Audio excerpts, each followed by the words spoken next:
And this is Your City in Action here on Salina Community Access Television. I'm your host, Todd Pittenger, from the Rockingham Media group of radio stations, most notably News Radio 1150 KSAL here in Salina. Great show lined up this time. With us, very special guest, and I'm sad to say, a part-timer on the, not a part-timer, a short-timer. Short-timer, yeah. A short-timer on the Salina City Commissioner. He's a former vice mayor, former mayor of Salina, current city commissioner, John Blanchard. John, my friend, thank you for joining us. Yeah, it's my pleasure. A big fan of Access TV and KSAL and Rockingham Media. Thank you. And Todd Pittenger. Oh, well, there you go, yeah, right? Okay. You know, you got to Now, butter listen, up the host a little bit. That doesn't mean I'm yeah. not going to ask you the tough questions here, but we're going to talk all things Salina Okay. and City of Salina today on this edition of Your City in Action. Let's talk about the Salina Downtown Field House. I've watched that literally. We work downtown, so selfishly for my business, I'm a big proponent of it. It's going to spur development in downtown Salina, I hope. But let's talk about the field house. Literally, I watched it go from the ground up every night. I drove home from work. I drove by it. When I'd come back in the morning, I'd drive back. It's open. There's an open house that's been held for it. Tell me about the field house, your thoughts on it, how it's progressed. Okay, great. Yes, it's something that I believe it was, my term started in April of 2013, and as things would happen, it was the first study session for the field house. Right. Was our first meeting and study session. Yes. So this has been something that has been part of my entire term on the City Commission, and yes, it's been about 4.5 years now. I think the project team that put the project together has been working on it quite a bit longer than that. But it's there to serve as a catalyst for other downtown development, and just mainly, I think a great thing would be to help strengthen the city core. Yeah, there's been a number of things that have happened over the last couple of months. The building is significantly completed. I think they have a punch list of a few more things left. They'll always to put be out. tweaking on it a little Right, bit. yeah, but there's been, opening events and so on, open houses and so on, and yeah, I think they're in a bit of a shoulder season right now, but we're going to get rec leagues in there going and everything, and then I think the primary purpose for that was to be able to bring people in from out of town and so on is what the main objective of the private group was, to go along with some recreation activities for City of Salina. But those hopefully will get kicked into high gear this spring and this coming spring and all through the next summer. Right. Now, I hear through the grapevine that someone from Florida, a person who organizes tournaments, regional type tournaments that would qualify you to go to a national tournament, has already expressed some interest here in Salina and has been here to look at it. So to me, that's encouraging news. The big complaint that people give to me about the field house is, at this point, there's no open gym per se. I can't, there's no, say Monday, Wednesday, Friday from 4 to 7, you can go shoot around. Right. Is that in the works? Well, that's always been a part of the conversation. Right. I know that two commissioners that had really stressed a strong desire that a significant portion, I think the last we talked was roughly about a 40% openness of that space.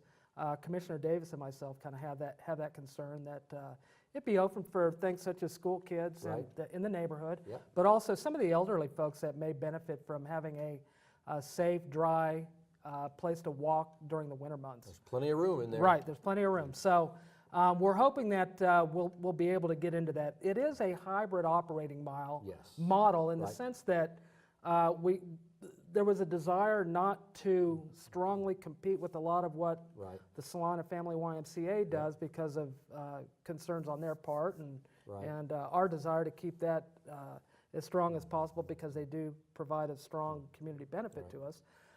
So we've had to work within sort of a hybrid model of operation to make sure that we don't keep the building open during hours where it's not being used, so that it's not utilized efficiently. So and it would cost money to staff it. You can't just unlock it and invite people to come in and shoot around and not have it staffed. Right, and I think that probably my desire would be that as we experience more on a day-to-day basis and be able to recognize trends and user demand and so on, that we can get to some of that model. Right. And that it won't be things that directly compete with other entities in town that may feel harmed by some of that.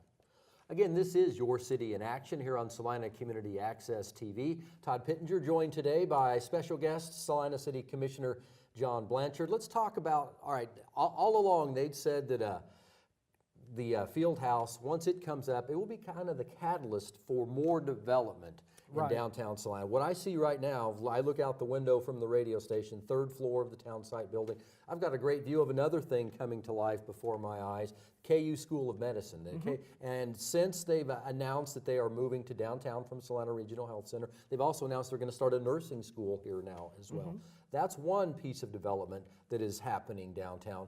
What else is coming up in the near future? I heard the initial plans were possibly a bowling alley family fun center, possibly a museum maybe, a hotel downtown, and I know what Old Chicago has already announced they're coming downtown also. What's some more things that you foresee in the near future? Those things that you've all described are things that are on the drawing board. A few things that are part of the core projects with the Star Bond project for downtown. Which at the 11th hour passed in the, or was re-upped. Renewed, renewed in the state, which we all expected it to happen, but unfortunately our legislature likes to use that as a bargaining chip. And in the 11th hour, I had talked to I was in close contact with my legislator, and he knew my feelings on it, and it did pass in the 11th hour, so that was good news for Salina, but. Right, I think that you're correct, it was renewed sort of last minute, but there are a number of concerns that many legislators have concerning the Star Bonds and on how a it lot can of be it has abused. right, exactly. A lot of it has to do with oversight. A lot of it has to do with oversight and effectiveness, and I think it should go without saying that sometimes when you're in a revenue crunch, as we are as a state because of the income tax thing that took place, I think a lot of legislatures were concerned that boy, we're in a tight revenue environment and we're giving away sales tax revenue. So hopefully with some of the other actions the legislature's taking, we're going to be okay on the revenue side. Having said that, I do feel though that the next legislative session this extension may be the very last extension. So we're really under the gun. I think we need to get this done, but those core projects that you mentioned, the alley, the car museum, the hotel and suites, Old Chicago as a part of that core project. Those are things that are part of the Star Bond development plan. Things exciting things that are happening and have happened and I think are on the horizon. One thing that's already happened is a big part of the Star Bond revenue plan is the Save-A-Lot grocery store.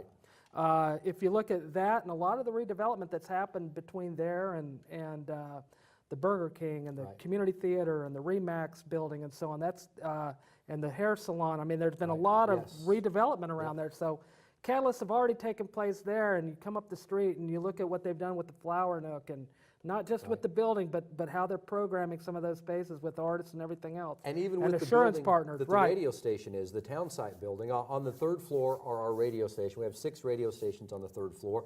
The 2 floors below us, we say 3rd floor, it's kind of strange. It's really a 4-story because one floor is called the mezzanine. 2 floors of apartments, absolutely beautiful apartments. And then the main floor, they've got business space on there as well. So the building is as alive as it's ever been since we've been and I think a few things happen there. One is that nationwide there's a reemergence and has been for probably about 20 years, and we're kind of coming into sort of the full steam ahead portion of the downtown revitalization movement. And we've since I've been on the commission, I think particularly since I've been on, we've had a really strong let's strengthen our city core mentality. And so some of those things look at affordable housing, look at utilizing existing infrastructure that we have, and trying to do things that encourage people to improve their neighborhoods and their homes. So a lot of those have happened. Some of the side benefits that aren't part of the Star Bond project that are happening and there's interest on are, as you mentioned, the KU School of Medicine. That's great. Then that's all on their own, right? Right. That is on their own. Also, there's been Also interest from a group out of Lawrence and also a local group, the Overland Properties Group, and Tony Knish out of Lawrence with the redeveloping the Lee building for apartments. Yes. So very unique apartments. Right. And so, you know, there's a lot of interest. It was great to get over the hurdle of the legislature. The legislature, right. It's good to get the field house in the rearview mirror and kind of focus on really filling that place up and getting the, you know, driving the numbers of visitors that we're, you know, hoping to get. Yes. So there's going to be a lot of marketing and a lot of hustling that Travis Shealy, the supervisor of that building, is going to have to do, and also Chris Cotton and the rest of the folks at Parks and Rec. So we're excited, and I know they are, to kind of get on the ground running and market that thing, because we're really going to need those numbers. But we really, boy, we need we need a strong economy. Right. We need locally. We need to increase wages. It's one of the things with the new. We can maybe talk a little bit about that with the new economic development organization. That I think some of the existing employers around here now feel like, boy, we need to increase our wages, and we need to recognize employees and what part wages play in an overall economic development plan. And so, you know, really proud and excited that Tony's Pizza and El Dorado, or Rev Mobility, and so on, out there making the buses and the mobilities, have both announced that they're raising their wages. It's really exciting. Had a job fair, recruiting more people, absolutely. And let's talk about that. We've kind of morphed into that right now.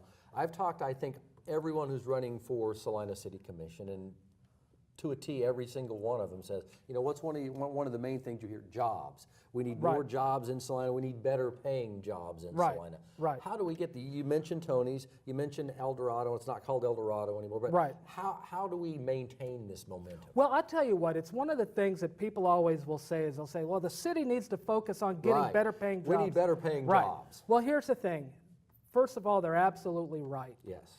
But the city staff, city commission, nobody else can go out and say, we're going to create good paying and more jobs. Right. What we can do, however, and what I think has been a main focus of mine, and I think the rest of most of the commissioners at least, is that, you know, we need to create conditions and opportunities to do that. One of the things we did, and a lot of people don't know it hasn't been really widely reported, is that we completely changed our economic development model. Right. We went from a model where we contracted with the Salina Area Chamber of Commerce to do economic development, and quite frankly, we spent many, many years of not attracting new industry. And primarily that was because a Chamber of Commerce is a member-driven organization, and your existing members of your organization naturally, and I would too if I were a member, wouldn't want a whole lot of new business coming in out of fear of raising wages. Right. And so the best thing that we could do is we could say, let's change the model that we've used since 1955. We need to start attracting more industry. And once you start attracting industry, it does a couple of things. One, it puts everybody on notice that we're serious about going out and attracting new manufacturing. And that doesn't mean 300 and 400 jobs at a time. Sure. That means if we can do them 20 jobs at a time and start to raise them, at the same time we're trying to grow our local businesses and industries in more of a second phase type operation. That's the kind of conditions that we can do to do it. And I believe that when you start to do that, people like Tony's Pizza and Rev will start saying, geez, I think Salina's really serious about this. We better start developing our workforce. And the best way to develop your workforce is to pay them a little bit more. Right. And so sometimes that just takes a little bit of time to snowball, and everybody start thinking, geez, we need to really tighten up the screws in other parts of our business so that we can pay our labor more. And the great thing about that from an economic development standpoint for a downtown project or a revamped Salina Central Mall project, any type of retail project like that is a strong, homegrown, retaining that. We have a great pull factor. Part of us having a great pull factor is we spend a lot of our local dollars here. Yes. And so the more the people in our community are making, the more they're spending of that discretionary income here, the better it does for everybody. So sometimes those things just take time to develop, but you know, we've been pursuing this economic development model. Mitch Robinson is over at the Salina Community Economic Development Organization. That board has been organized and up and running for a couple of years now. I think they're starting to really see some progress and some fruits of their labor. So our hope is that that continues to snowball, attractions will take place, workers will start looking towards Salina as a place to work because they're going to see that the wages are starting to go up and it's a good opportunity for them. Again, this is Your City in Action here on Salina Community Access TV. Our guest is Salina City Commissioner John Blanchard. All right, before we wrap up here, I want to talk to you personally a little bit. I've known you for a long time now. Right. Initially, you were going to run for re-election. Then you ended up having to pull out of the election. Right. I think personally, you were probably a shoo-in to be re-elected. But what's going to happen here in the near future? Are we going to lose John Blanchard to Salina? Well, I think the short answer is no, not entirely. No. But because your family is here. You were born and raised here. We're both graduates of Salina South. Right. Though you graduated much before I did. Right, yes. I'm quite the senior citizen. But no, you know what?